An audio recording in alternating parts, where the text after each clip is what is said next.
오늘 우리에게 주신 하나님의 말씀입니다. 출애굽기 14장입니다. 출애굽기 14장 10절로 20절까지 말씀입니다.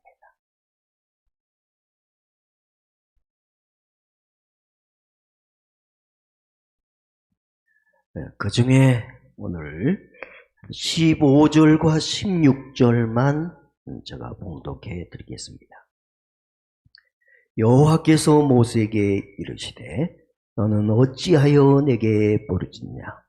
이스라엘 자손에게 명령하여 앞으로 나아가게 하고 지팡이를 들고 손을 바다 위로 내밀어 그것이 갈라지게 하라. 이스라엘 자손이 바다 가운데서 마른 땅으로 행하리라. 아멘. 오늘 새해를 맞이해서 처음 모여서 예배드린 여러분에게 주의 은혜와 능력이 풍성하시기를 주님의 이름으로 축복합니다. 오늘 말씀처럼 여러분의 새해가 어떤 홍해가 가로막아도 그것을 믿음으로 가르고 전진하는 인생이 되기를 다시 한번 주님의 이름으로 축복합니다. 우리 성도는 현실의 벽이 아무리 높아도 우리는 그것을 뛰어넘어 전진해야 될 사람들입니다. 태산과 같은 문제가 우리를 가로막아도 좌절하지 않고 전진하는 사람, 그것이 바로 성도입니다. 올해는 정말 우리 성도들 코로나의 어려움도 있지만 모두 다 어렵다고 할 때 우리는 더 특별한 믿음의 빛을 발현하여서 앞으로 전진해 가길 꼭 부탁을 드립니다. 하나님이 사람을 만드시고 사람에게만 주신 축복이 있어요. 그건 뭐냐면 도전정신, 개척정신. 이건 하나님의 형상을 닮은 사람인 우리에게만 주신 거예요. 우리가 꿈을 꾼다는 건 설레는 것이죠. 예전에 가수 꿈으로 설레이는 이 마음. 꿈이 우리를 설레게 하는 거예요. 꿈이. 그러니까 우리가 도전하고 꿈을 꾼다는 것은 하나님의 큰 축복이거든요. 역사와 문명은 도전과 개척 정신으로 우리가 발전해 가는 거예요. 그렇죠? 우리에게 도전, 개척 정신이 없었다면 문명이 어떻게 발전할 수 있겠어요? 그렇다고 해서 이 문명이 발달하고 발전하는 과정에는 항상 좋은 것만 있는 게 아니죠. 때로는 부작용도 있습니다. 실패도 있습니다. 크나큰 전 세계의 사람들이 느끼는 좌절도 있습니다. 그러나 우리가 그런 모든 것 속에 또 도전하고 개척하는 그 마음 때문에 인류는 계속 발전할 수 있는 것입니다. 그래서 우리는 도전의식이 있어야 돼요. 도전에서. 새해에는 개척정신이 있어야 돼요. 여러분의 마음에 꿈이 있으셔야 돼요. 꿈이 있으셔야 돼요. 오늘 본문은 홍해의 기적이죠. 홍해의 기적. 그 중에 특별히 이스라엘 백성이 지금 말할 수 없는 두려움에 말할 수 없는 난감한 처지에 놓여 있는 모습이죠. 왜냐하면 430년 동안 종살이한 애굽에서 나왔어요. 애굽에서. 하나님의 은혜로 바로가 이제 마음을 열어서 이스라엘 백성을 보내줬지만 금방 마음이 강팍해지죠. 그래서 다시 그들을 잡아오기 위하여 애굽 병사가 추격해 뒤에서. 이들이 도망갈 때 얼마나 조급하고 얼마나 무섭고 얼마나 여러 가지 생각이 들었겠어요.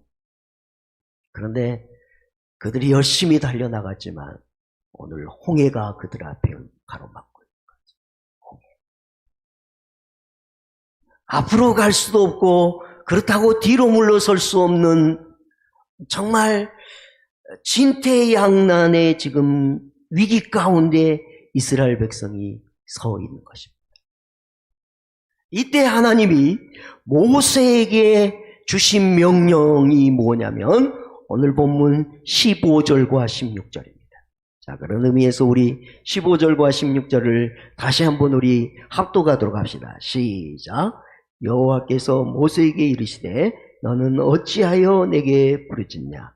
이스라엘 자손에게 명령하여 앞으로 나가게 하고 지팡이를 들고 손을 바다 위로 내밀어 그것이 갈라지게 하라. 아멘. 자, 지금 정말 쉽지 않은 어려움 속에 있는 이스라엘 백성을 향하여 모세에게 뭐라고 명령하냐면 앞으로 나가도록 명령하라라는 거예요. 앞으로 나가. 뭐가 있는데요? 홍해가 가로나가 있는데 앞으로 나가게 명령하라. 그리고 모세에게는 네가 지팡이를 드는 그 손을 앞으로 내밀어 바다를 갈라지게 하라 라는 명령입니다. 지금 이 상황에는 미친 짓입니다. 홍해로 뛰어들란 말은 죽으라는 말이잖아요. 도저히 납득되지 않는 말입니다. 이성과 상식으로 이해되지 않는 말입니다. 그죠? 홍해 앞으로 나가라니요. 지금 깊은 바다가 언제 이들을 삼킬지 모르고 뒤에는 이스라엘을 추격하는 애굽의 병 사이에서 어떻게 될 수 있는지 알 수 없는 풍전등화의 환경 속에 놓여있는 이스라엘 백성을 향하여 앞으로 나가라. 제가 여러분에게 한번 물어보겠습니다. 여러분 앞에 홍해가 놓여있어요. 이게 정말 검푸른 홍해가 여러분 앞에 놓여있어요. 근데 제가 주의 종이 여러분 앞에 집사님 앞으로 나가요. 장로님 앞으로 나가세요. 권사님 앞으로 나가세요. 성도님 앞으로 나가세요 라고 하면 어떻게 얘기해요? 네, 믿습니다 하고 들어가겠어요? 미친 짓을 우리에게 씹습니다. 우리를 바다에 빠져 다 죽이렵니까? 라고 얘기할 것. 오늘 이해 어떻게 상식적으로 이해가 됩니까? 그런데 하나님은 그렇게 명령하라는 겁니다. 그리고 자신은 바다에 손을 내밀합니다. 그리고 바다를 갈라지게 하라는 것입니다. 모세에게 무슨 능력이 있습니까? 어떻게 바다를 가릴 수 있겠습니까? 그리고 이스라엘 백성을 건너 마른 땅을 지나가 같이 하라는 것입니다. 여기서 우리는 주목해야 됩니다. 사랑하는 성도 여러분, 기억하십시오. 도전한다는 것, 개척한다는 것, 더더군다나 믿음을 가지고 산다는 것은 쉬운 일이 아닙니다. 그래도 우리는 도전해야 합니다. 믿음으로 나가셔야 됩니다. 왜냐하면 하나님이 우리를 그렇게 만드셨어요. 여러분 한번 생각해봐요. 우리가 맨날 뒤로만 돌아가기를 원한다면 하나님은 우리 눈을 어디에 두셔야 맞죠? 뒤통수에 달아야죠. 우리가 홍해를 만날 때마다 뒤로 돌아가는 것이 현명하다면 하나님은 우리 눈을 뒤에다 달아주셔야 됩니다. 그런데 하나님은 우리의 눈을 앞에다 달아주신 것은 우리로 하여금 앞을 보고 전진하라는 것입니다. 위를 바라보고 꿈을 꾸라는 것입니다.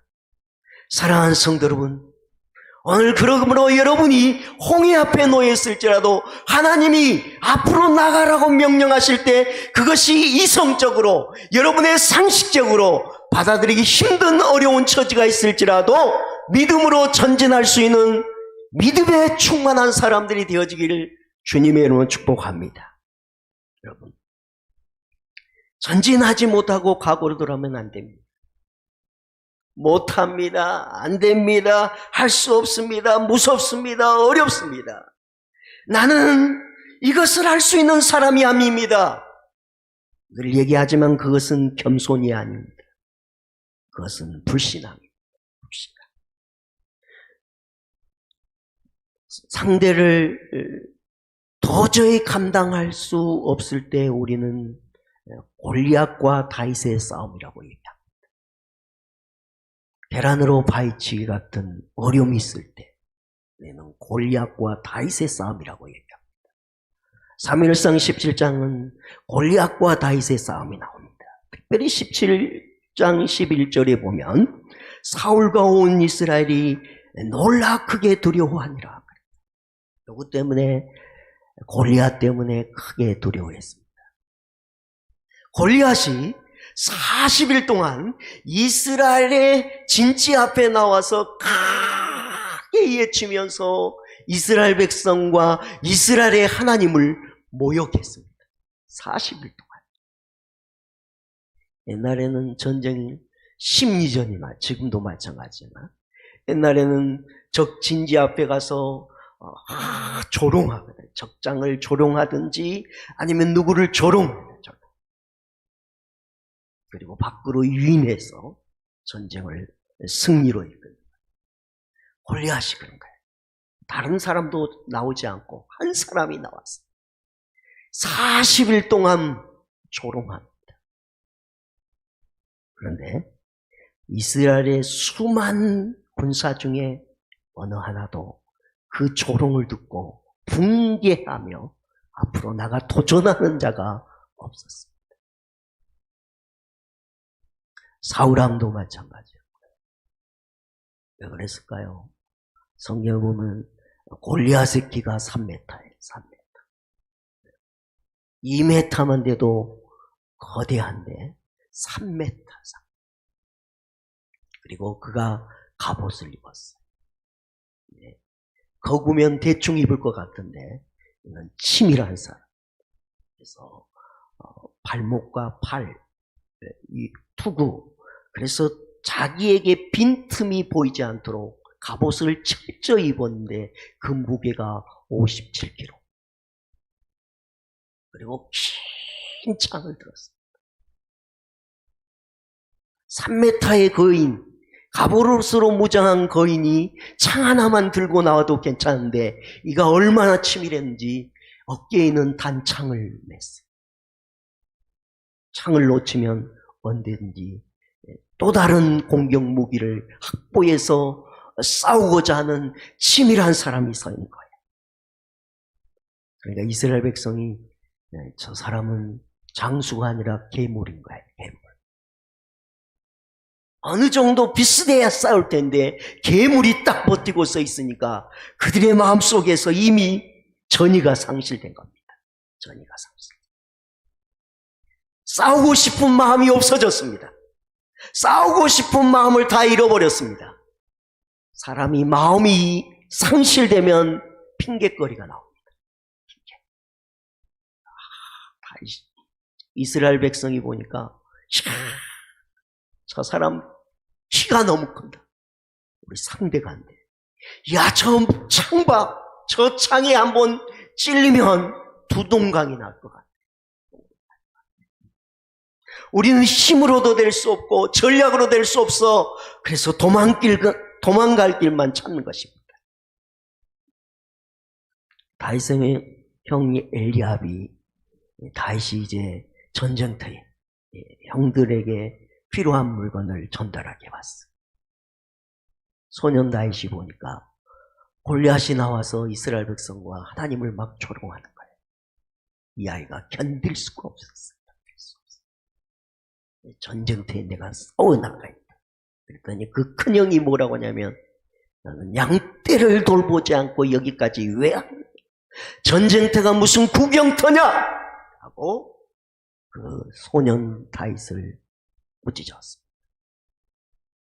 사울왕에게 갔습니다. 제가 주의 종이 저 블레셋 사람과 싸우겠습니다. 그랬더니 사울이 다윗에게 얘기합니다. 나는 싸울 수 없다. 이유, 너는 소년이고 저 사람은 어렸을 때부터 용사였노라. 아니, 자기 나라의 왕, 전쟁의 지금 최고 장수고 최고의 지관인 왕이 어린아이가 싸우러 나왔는데 용기 주는 말 한마디 하지 않고 뭐라고 해. 너는 소년이야. 넌 소녀. 그러나 골리앗은 어렸을 때부터 용사. 아니, 적군의 편을 듭니까, 왕이? 제가 여러분 한번 물어볼게요. 여러분, 우리가 태어날 때 신체의 크기가 좀 다르죠. 그런데 태어날 때부터 누구는 용사고 누구는 쫄병이었어요? 다 알지. 태어나면 다 알지. 누구는 용사고 누구는 소년입니다. 그런데 오늘 싸울 전의를 상실한 사울은 이 어린아이에게 그렇게 얘기하고 있는 것입니다. 핑계를 대고 있는 것입니다. 왜냐하면 마음이 떠났습니다. 전의를 상실했습니다. 마음이 없으면 아무것도 이룰 수 없습니다. IMF에 많은 사람들이 사업이 망했습니다. 그래도 아시다시피 그 중에 그래도 크게 성공한 사람들이 있습니다. 어느 대학 앞에 카페가 2개 있어요. 두 개가 있으니까 경쟁할 상대가 없는데요. 어려워지니까 우리나라에서 가장 많은 창업 1순위 통닭집, 2순위 카페. 1, 2년 안에 그 대학가 주변에 14개 이상의 카페가 생겼어요. 또 대기업 프랜차이즈 점들이 있어요. 이 사람이 생각하기에 도저히 살아날 수가 없어요. 그래서 마음을 바꿨어요. 내가 저 큰 대기업 브랜드 커피점들과 경쟁하기 위해서는 뭔가 달라야 되겠다. 대기업들은, 프랜차이즈점들은 대기업에서 볶아놓은 콩을 가져와서 이제 원두를 내려서 사용하는데, 이 사람은 뭘 했냐면 자기 집에서 생두를 사가지고 로스팅을 해 커피를 볶는 거예요. 지금은 많은 집들이 그렇지만 그때 이 사람은 처음으로 커피를 볶는 거예요. 그런데 커피를 볶을 때 그 커피 향이 굉장하거든요. 여러분, 커피 볶는 집을 지나가면 그 주변에 커피 향으로 가득합니다. 동네 사람들이 아침에 눈을 뜨면 그 주변에 커피 향이 막 나는 거예요. 그러니까 프랜차이즈점으로 간 게 아니고 이 로스팅하는 커피 전문점으로 왔어요. 그래서 심지어 대기업 프랜차이즈점들은 문을 닫고 철수를 했는데 이 집은 계속해서 거기를 지킬 수 있었다는 거예요. 안 되는 사람은 뭐래도 안 되는 핑계를 댑니다. 되는 사람은 모두 다 안 된다고 핑계할 때 되는 길을 찾습니다. 하나님께 예배할 마음이 없는 사람은 핑계만 봅니다. 일이 너무 바쁜데요. 이번 주에 갔는데 찬양이 나하고 별로 안 맞습니다. 아유, 목사님 말씀이 내게 귀가 거슬려서 내 마음에 맞지 않습니다. 그 교회 가면 성가대에 꼴보기 싫은 사람이 있는데 내가 왜 예배하러 갑니까? 핑계합니다. 사랑하는 성도 여러분, 새해에는 예배드리는 방해되는 모든 핑계를 던져버리시기를 축복합니다. 기도할 마음이 없는 사람은 핑계만 보입니다. 핑계. 바빠. 교회 기도하러 갔는데 옆에서 뭐라고 막 방언으로 크게 하니 내가 그게 거슬려서 기도할 수 없더라고. 또 어떤 사람은 나 맨날 주님 앞에 달라고만 하니까 미안해서 기도할 수 없더라고. 난 조용한 기도를 좋아하는데. 여러분, 마음이 있으면 바빠도 기도합니다.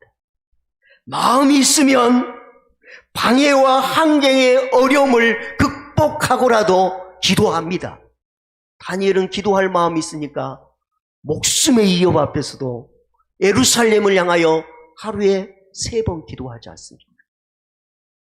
코로나의 방해가 있지만 그래도 우리는 예배하기로 마음을 먹으면 온라인이 아니라 우리의 가정 예배라도 개인 예배라도 드리게 됩니다.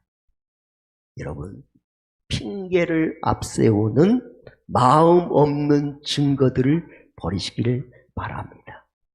마음이 있으면 어려운 환경도 극복합니다. 마음이 있으면 방해를 뛰어넘습니다. 혹시 내가 자꾸 핑계가 보이고 핑계할 마음이 생기거든, 진실되게 내 마음을 바라보십시오. 내 마음이 진짜 있는지, 내 마음이 진짜 있는지. 그때 하나님께 구하세요. 마음을 달라고, 마음을. 마음이 없으면 길이 안 보여요. 그러나 마음이 있으면 길이 보이거든요. 모든 사람과 사울이 핑계할 때 다윗이 보인 반응이 뭐냐면 이렇게 얘기합니다. 사자와 곰이 와서 내 양을 잡아갈 때 나는 끝까지 쫓아가서 양을 구해왔습니다. 그들이 내 생명을 이어갈 때 나는 그 수염을 잡고 그것을 쳐 죽였습니다. 여호와께서는 사자와 곰에게서도 건져내셨고 저 블레셋 사람에도 나를 건져내 주실 것입니다 라고 오늘 사울 앞에 다윗이 당당하게 얘기했습니다. 어린 소년이 최고의 지관, 한 나라의 왕, 지금 핑계를 대고 있고 어린아이 앞에서도 골리앗의 편을 들고 있는, 그것을 변호하고 있는 오늘 사울에게 여호와께서 나를 사자와 곰에서 건져내듯이 저 블레셋 사람의 손에서 나를 건져낼 것입니다. 마음이 있으니까 길이 보인 것입니다. 오늘 골리앗을 다윗은 장수로 보지 않고 짐승으로 봤어요. 짐승. 곰과 사자 같은 짐승으로 봤어요. 아니, 더 40일 동안 자기 백성과 자기 백성이 믿는 여호와 하나님, 자기가 믿는 하나님을 비방하고 계속해서 조롱하는 이방인을 도저히 볼 수 없는 마음. 그래서 피가 끓어올랐어. 이 소년의 마음에 전의가 불타올랐다는 거예요. 왜냐하면 내가 하나님을 모욕한 저를 봐줄 수가 없어. 그 마음, 전의가 마음속에 끓어오르니까요, 이길 방법이 보이더라는 거예요. 골리앗의 약점이 보이더라는 거예요. 싸울 마음을 잃은 이스라엘 백성과 사울은 너무 커서 감당할 길이 없는 거예요. 골리앗이. 갑옷을 입었는데 빈틈이 안 보입니다. 빈틈이 안 보여요. 그 거대한 창에 도저히 감당할 길이 없었어요. 그러나 전의가 불타오르고 마음이 있는 소년 다윗에게는 눈이 열렸습니다. 언젠가 얘기한 것처럼 너무 커서 감당 못할 사람이 아니라 너무 큰 빈틈이 많더라는 겁니다. 빈틈이 보이지 않는 게 아니라 빈틈이 보이는데 투부 밑에 나온 저처럼 이마가 굉장히 넓은 것 같아요.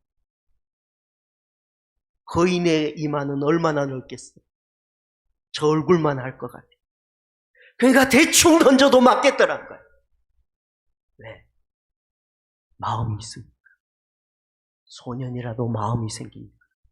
골리앗을 이길 방법. 그래, 저 거대한 큰 사람이니까, 표적이 크니까 적은 사람 맞추기는 힘들지만 큰 사람 맞추기는 훨씬 쉽잖아요. 그래서 다윗이 길이 보일 거예요. 그래서 골리앗의 물맷돌로 쓰러뜨린 거예요. 그리고 전의를 상실하고 마음을 잃어버린 이스라엘 백성을 다시 일으켜서 블레셋과 싸워 승리하도록 승리의 길을 열었다는 것입니다. 다시 우리 본문으로 가기를 원해요. 여러분, 그 전에 우리의 마음이 중요하다는 것 다시 한번 생각하시고요.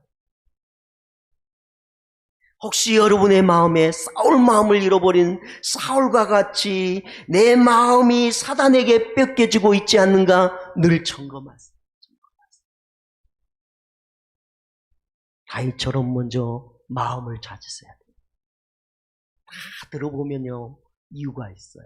근데 진짜는 마음이 없거든요.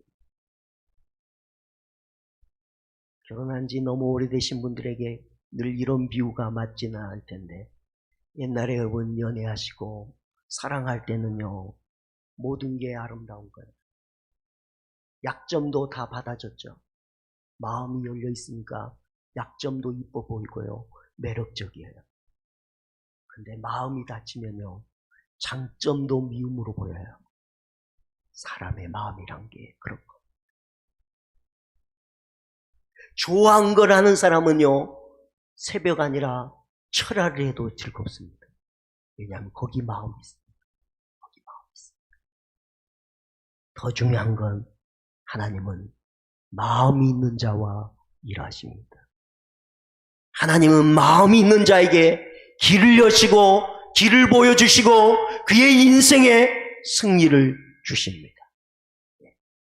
사단 권세를 이길 수 있는 용기를 얻기를 원하거든 마음을 회복하시기를 바랍니다.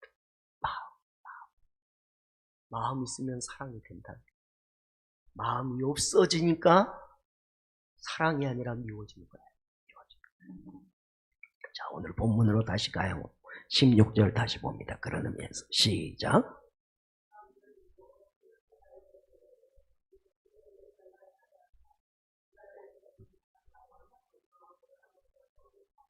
아멘. 자, 아까도 얘기했지만 손을 지금 내민다는 건 어려운 일입니다. 홍해가 앞에 가렸는데 제가 여러분 한번 생각해봐요. 여러분의 인생에 어려움이 너무 많아서 괴로움 많았는데 여러분이 저에게 막 상담을 하고 막 투정을 하는데 제가 일어나서 여러분을 향하여 손을 쫙 내밀고 있어요. 그러면 어떻게 생각해? 와, 우리 목사님 무슨 능력을 보이시려거나 그렇게 생각하겠어요? 무슨 미친 짓을 하고 계시지? 그러겠어요. 솔직히 얘기해 주세요. 믿음이 좋아서 뭔 일이 있을까봐 그리고 막 겸손하겠어요? 저 사람이 지금 돌았나? 모세가 손을 내밀고 쉬운 일이 아니에요. 쉬운 일. 앞으로 나아가면 명령하면 아까 얘기했죠? 돌 날라와요. 몰라. 부당한 대우를 받으면 사람들은 가만 안 있어요. 그죠? 돌 던지고 말 한마디 꼭 해야 속이 풀려야 되니까 막 하잖아요. 모세가 그것 다 생각 안 했을까요? 그랬을 겁니다. 그래서 쉬운 일이 않았어요. 그래도 21절 봅시다. 21절 시작.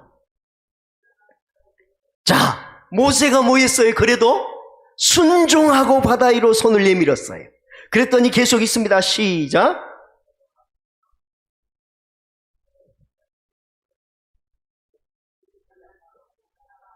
22절입니다.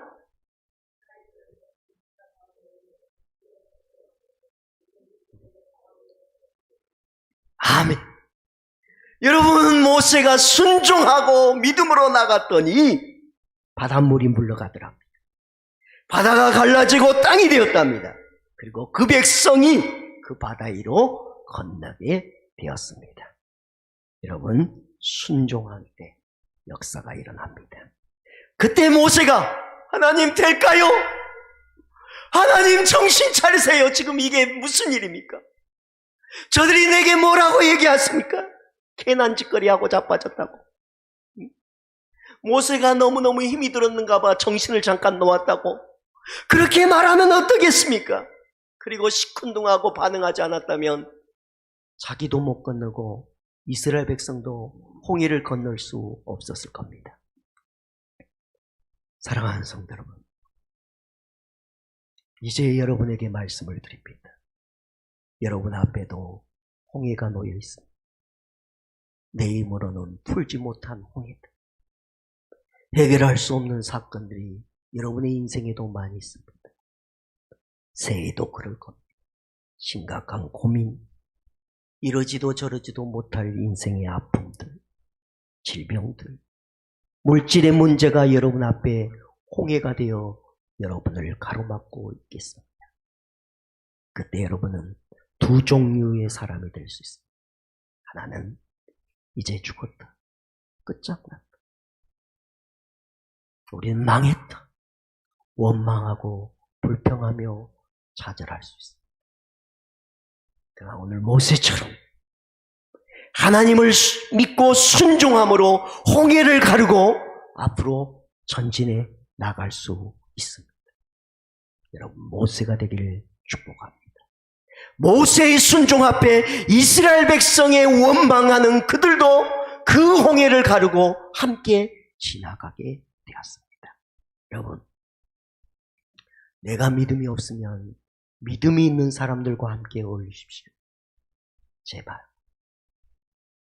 내가 지혜가 없으면 지혜 있는 사람들과 어울리십시오. 내가 덕이 없으면 덕 있는 사람들과 어울리십시오. 내가 홍해의 문제 앞에 늘 좌절케 되거든 그 좌절 앞에도 극복해내고 그것을 해결해내는 아름다운 사람들과 함께 동행하십시오. 그렇게 해서라도 홍해를 가르고 전진해 가시길 바랍니다. 그리고 무엇보다도 모세처럼 믿음을 가지고 불가능해 보는 수많은 고통과 홍해를 가르며 여러분의 인생을 향한 하나님의 개척과 도전과 꿈의 정신을 가지고 남을 원망하기 전에 하나님의 그 축복을 바라보며 마음을 닫기 전에 마음을 열어 하나님이 길을 여시고 하나님이 친히 앞서 싸우시는 놀라운 역사를 바라보고 믿음으로 반응하셔서 올해는 꼭 이 코로나 시기에도 성공한 인생, 코로나 블루에 모두 다 우려하고 좌절하고 절망할 때도 여전히 그 코로나 블루의 홍해를 건너서 더 아름다움을 향하여 전진해는 멋지고 복 있는 인생을 열어가는 새소망의 모든 성도들 되기를 주님의 이름으로 축복합니다.